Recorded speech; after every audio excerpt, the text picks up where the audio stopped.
Welcome to the Painting Lines Podcast, your one-stop shop for all things tennis. Join Erik and Aidan in their discussion for updates on news and pop culture, and from hot takes to betting, they've got you covered. Ready? Play.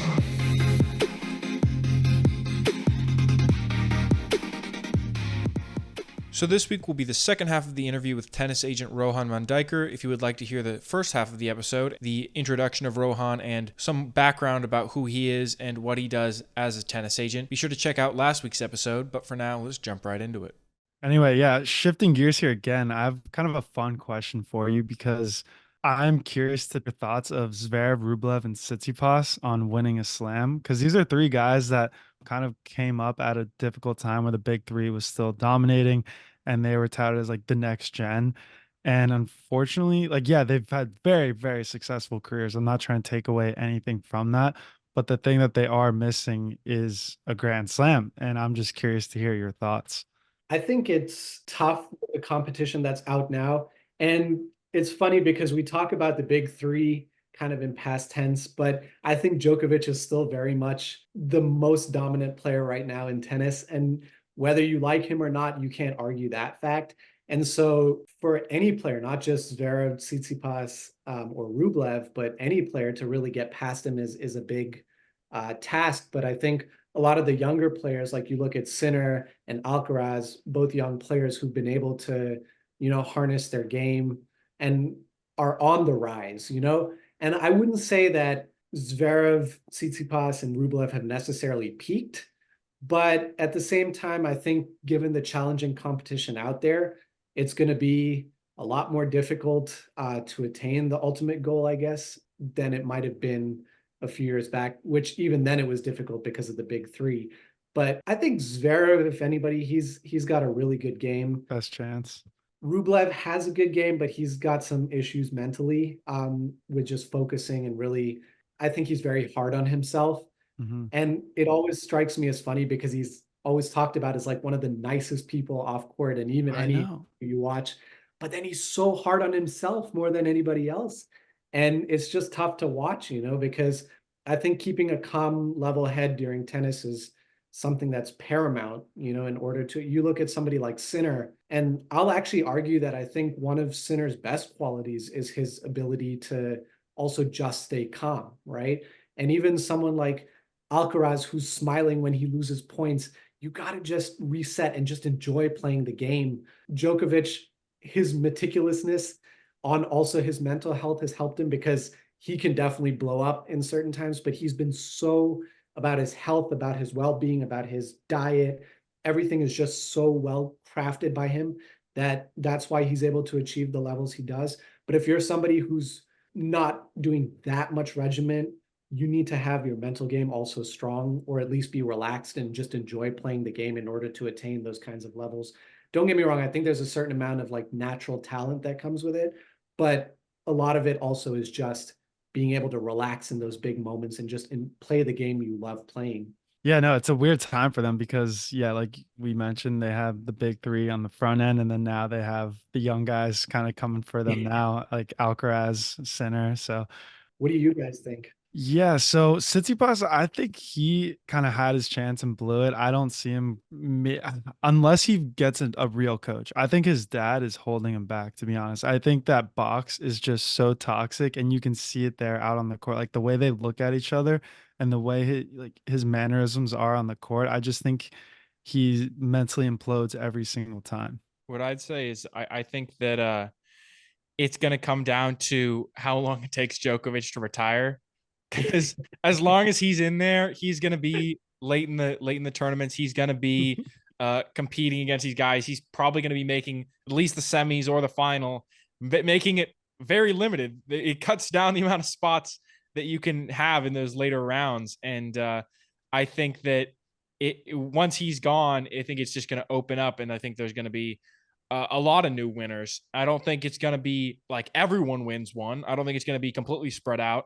I think that people like Sinner and Alcaraz are going to get a good portion of them, but I think you could see one or two from these other guys. But I think it's going to be dependent on someone like Djokovic not being involved anymore. And even somebody like Holger Rune, I think, he's got It's funny, every time I'm scrolling through Instagram and I see, a post with somebody hitting like crazy forehands and I have to stop, it always ends up being like Holger Rune, who's hitting them. And, I think one thing is with all his also issues that have been going off court, people tend to like kind of forget that like Paris Masters, he beat Djokovic there too. And he's also another player that I think has a real shot if he just kind of settles in a little more. And I've also watched some of his games recently, and as he's gotten, I guess you could say older or a little more mature, you could say, the way he talks on court now, the way he plays his game seems to be a little more focused. And I think the more he develops that, but again, he's got really nice shots. And I think as he can build on that, he's another one that, and he's young. So these three players, you've got Sinner, Alcaraz, Rune, who are, and I'm not saying necessarily they're the next big three, but at the same time, you also look at Djokovic, Federer, and Nadal, and they all had, it starts off slow and they lose some tournaments, and then, somewhere around the middle, they just take off. And in fact, Djokovic had a pretty late start. Most of his Grand Slams have come now on the later end of his career than when he was younger. Yeah, good point. And I love Runa's passion too. Like I feel like like he has that winner's mentality. He wants to win. And I feel like, as he is pretty young and his outbursts don't really give him the best rep, but I love it. I love to see him out there and like the way he wants to win. It kind of reminds me of, someone like Tom Brady who will freak out, like yell at his teammates, yell at the coach, but who cares? Like he's just out there to win. And I think Runa kind of brings that same energy too. Like Yeah, you Michael need that in Jordan. tennis. Yeah, Michael Jordan famously Michael like Jordan, yeah. was tough to work with anybody else, but his sole goal was Kobe Bryant. Their sole goal is just to win. And I think there's that funny story about Rune when he was like 6 or 7, where he said, "I'm going to be #1 in the world." And he'll often say things like, "Oh, I think I'm in the top 3" and things like that. And I think that rubs a lot of people the wrong way. But I do admire as well his passion and his ability to just believe in himself and his tennis. What was that quote from The Last Dance where they're like, Michael Jordan says, teammates don't think I was a friend. They might even call me a tyrant, but they can't say that I didn't want the team to win. Yeah, exactly. Boom. All right. So there are a few big tournaments last week on the ATP. So I figured we can just kind of go through each one, not really go too much into depth, but just a few key points, maybe what we saw. So first with Acapulco, Deminar defending his title. So that was pretty great to see. And it's really exciting for Deminar. I mean, Deminar is a guy, I think it's really cool, actually, what we're seeing right now from Deminar and from Humbert, who we're going to obviously talk about in a little bit. But these are guys that have been on the tour for a while. We've talked about this. They've been on the tour for a good amount of years. And even though they've realized some success to this point, it seems like late last year and coming into this year, they're really coming into their peak form, where all of a sudden they go from guys that, oh, they show up and they get a big win and they make a deep run in a tournament every once in a while, to being very solid top 15, top 10 players. And I think this week showed that they're not to be trifled with or taken lightly. Mm-hmm. And I think even though Ruud didn't win, he still made it to the finals, which is a lot better than how he's kind of been playing the last year or so. So it's nice to see him back. I still don't think his game is that well rounded though. It just feels like he plays a lot of defense. I mean, he has a massive, massive ground strokes, but he's just kind of on the defensive line, still hangs super far behind the baseline. So I think he needs to get more aggressive to take it to the next level. Like he's playing well, don't get me wrong, but I think he's making, incremental adjustments to get back there, because the last year he was kind of played his worst tennis in the last 5 years last year. Outside of making the French Open final. Yeah, from that point on, it was downhill from Ruud. All right, let's touch on Dubai a little bit. Yeah, like I said with Humbert, I mean, wins his second title of the year. Only guy outside of Sinner that has 2 titles this year, so that's pretty massive for him. Yeah, I'm not gonna lie. He made me eat my words, because when I saw the final and who was in it, and obviously I was getting a little action, I saw Bublik at I think plus 120, and I was like, oh, easy money, let's go. And Humbert made me eat my words. I respect him for that. I think he's playing phenomenal tennis, and I will not be betting against him so easily next time. Yeah, and it's funny because Bublik being in the final too. I mean, it would have been his second title of the year, right? Yeah. So he's another guy that's kind of a wild card, seeing him play some of his best tennis. I think it's funny, especially with Bublik. He has this game where you're just like, how does he win these matches? But I think when it really counts, right? Like he'll be a showman and he'll hit a ball between his legs that never needed to be hit between his legs. But I think when it really boils down to it, he has an excellent technical game as well. And I think on Humbert's side, I saw him play in the City Open last year, and again, he looked extremely complete in that match. But I feel like in Dubai, other than Humbert winning, the other big thing that happened was Rublev being defaulted. So Yes. like that was crazy. And I don't know. One thing that I wanted to bring up was Riley Opelka. So Tennis TV posted on Instagram, and Opelka's comment was like one of the most viral ones. It was pretty funny. He said, Bush League, that linesman should get demoted to pickleball ASAP. I think we all agree there. Look, I honestly think so. The tournament doesn't have electric line calling, right? All right, that's one thing. And then I understand keeping the sanctity of tennis. I really do, keeping it a gentleman's game, so to speak, and a ladies' game. Like, just on a slight tangent, a lot of these personalities that you see come out in tennis, I think it's a great thing for the sport. And I don't think it takes away from the gentleman or ladies thing. I think cursing outright or yelling, even if it wasn't a curse word, yelling at the linesman who was trying to do their job was not necessarily the right thing. I do, however, take real issue with how they handled it afterwards. Is I think maybe give a warning or something, but I think taking away all his prize money for an outburst over something that needs to be changed in the sport anyways is a bit unfair. And there was no replay, there was no, they didn't go back to check exactly what he said. There's some ambiguity there. And it's based on the word of a guy who said he speaks Russian and this is what Rublev said, but I don't think there was a real chance for Rublev to argue his case, and especially when it's so close. That was an amazing match, honestly, between the two of them, and they both were hitting some great tennis. And I did watch that match, and it's a shame that it came down and finished that way, the way that it did. And I understand, again, like I said, keeping the sanctity of the game, but on the flip side, I think for it to end like that just kind of rubbed me the wrong way. It kind of felt like it was a third grade recess where the teacher brought over one student and was like, "Hey, like, did you hit him?" And then the kid's like, the way it was handled was just so poorly. They totally put the linesman on the spot too. He's like, "Hey, come here, tell me what you heard." And then the guy started walking away. He's like, "No, no, no, come back." And then Apologize. I just thought it was so. All right, no prize money for you. Yeah. No, but I agree. You can't be yelling at the linesman. It was just the way it was handled. Yeah, exactly. Could have been better.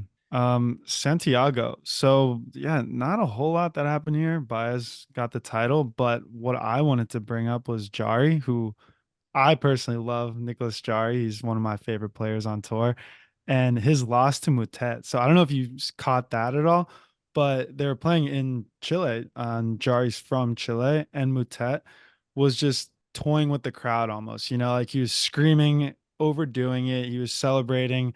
He and Jari had a very brief handshake at the net after. And when he was doing his speech, the crowd was booing him. And he was like, guys, please, please, come on. Like, please, come on. Like the crowd did not like him. And it was kind of made me think of Medvedev in the US Open that one year when he was getting booed, because that does not happen too often. Like tennis is a sport of respect. And no matter who you're rooting for as a fan, I feel like you always applaud, you always give the player respect. But I felt like Mutet kind of had it coming for him. And if you haven't seen it, you should go rewatch the highlights and see what he did. I just don't think he handled himself very well, especially in front of a Chilean crowd. It reminds me, I guess, then of Fritz when he was in Roland Garros last year. Yeah, that's exactly. It was exactly where my mind went too. Him hitting the silencer, on the crowd, because that was the similar situation where the French crowd was very much against him, and he was a little bit playing into it. I think some people thrive on like kind of the crowd being against them and being the villain, or it's just one of those things that's kind of born out of circumstance, like the crowd's already against you and either you're just going to wilt and wither under their constant, boos. And for whatever reason, it may be unfair in the moment, or you really play into it. And like, once you're into it, you can't really get out of it. And you're just like feeding off that negative energy. And I think that that's probably a safe bet, for what happened in that situation. But let's talk about Jar, man. This guy beats Carlos Alcaraz last week and then loses to Matet this week. Like, he has the potential to be a top player. It's just the consistency is an issue. I think one of the things that's interesting is a lot of the tennis talk that you hear online, a lot of them will say, oh, the WTA, they never have one particular winner. After Serena Williams and maybe Iga Swiatek is playing quite well right now, but largely in any given tournament, any given woman can win. And, it's so crazy. But I think similarly, if you look at men's tennis, I think there's a lot of up and coming players who in any given tournament can have like an extremely good run. One that sticks out in my head from Chile was Tobilo. I can't pronounce his name right. He won in New Zealand, he won right? Auckland. Yeah. He won Auckland earlier in the year. He made the finals, and I guess Baez is on a tear right now. Especially in the South American clay, he seems to be playing really well. I was actually kind of hoping for a João Fonseca Baez matchup in a final. I thought that would be really cool, but I think Tobilo also. I mean, you look at these players, Baez, Tobilo, who are players that you don't hear about necessarily on the big stage, but who are also having amazing runs in their, 250s, 500 tournaments. Yeah, Diaz Acosta as well. Yeah. And then Mensik making the final as well. So, yeah.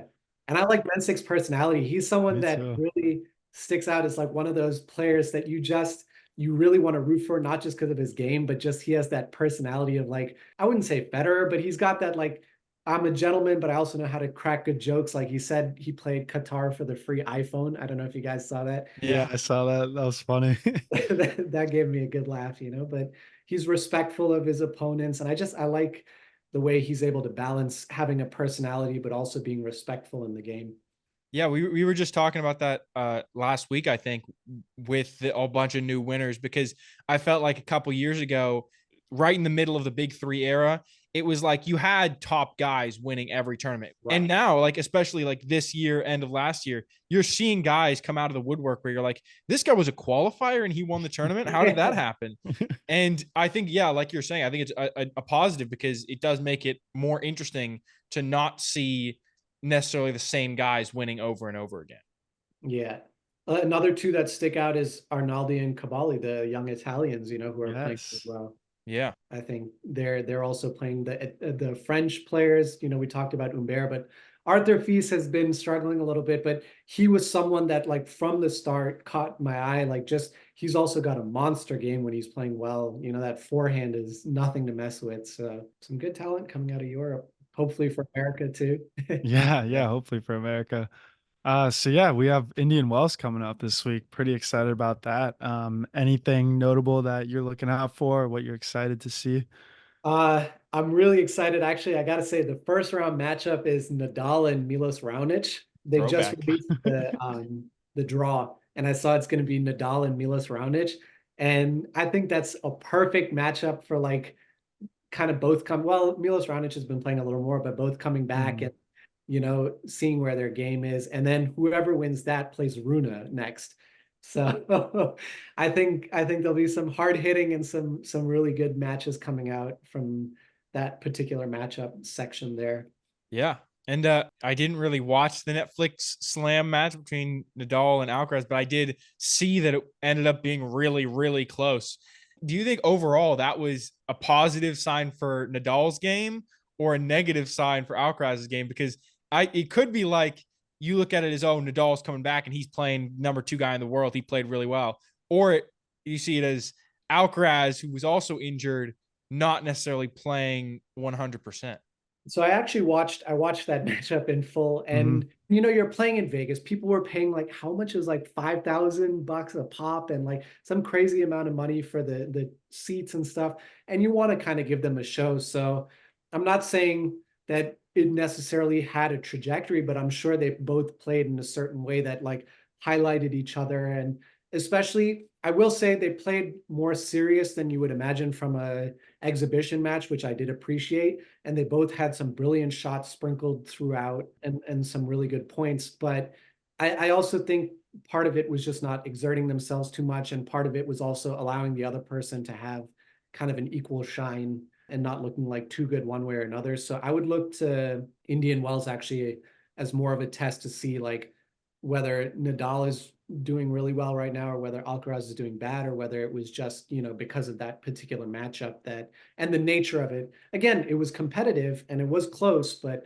I still think it was an exhibition match at the end of the day. Yeah, so you don't think we can really like take too much in terms of where they're at? Yeah. Makes sense.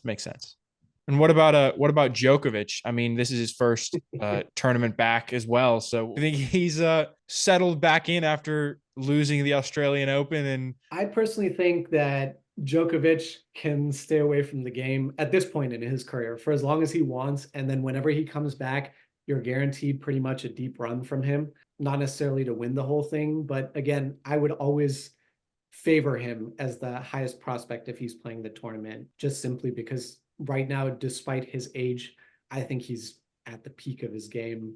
Yeah, I'm excited to see Medvedev too, because he plays really well on the fast courts. I know Indian Wells is generally faster than I believe the other like American hard courts. It is, yeah. Mm-hmm. All right, so I have one more question for you before we hop into segments, and it's just kind of, maybe a blip of advice for people who are listening who would want to become a sports agent when they're older, or, work in the sports management industry.